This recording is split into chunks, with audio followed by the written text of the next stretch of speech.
तरबूज के फवाइद समात फरमाइए। तरबूज मौसम गर्मा का निहायत मुफीद फल है। अबू दाऊद शरीफ की हदीस पाक, हदीस नंबर 3836, नबी पाक सल्लल्लाहु ताला अलैहि वसल्लम तरबूज और खजूर को मिलाकर खाते और फरमाते, हम इस खजूर की गर्मी को इस तरबूज की ठंडक के साथ और इस तरबूज की ठंडक को इस खजूर की गर्मी के साथ तोड़ते हैं।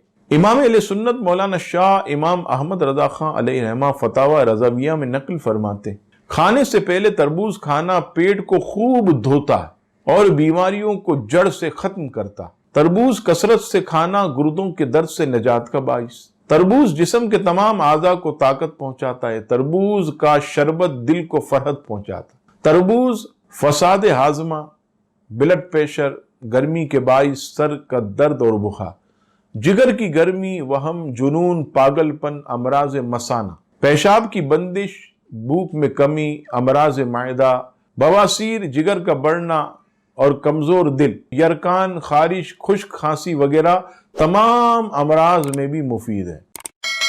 तरबूज खाने के बाद पानी पीना बसा औकात हैजे का बाइस और नुकसानदेह होता है।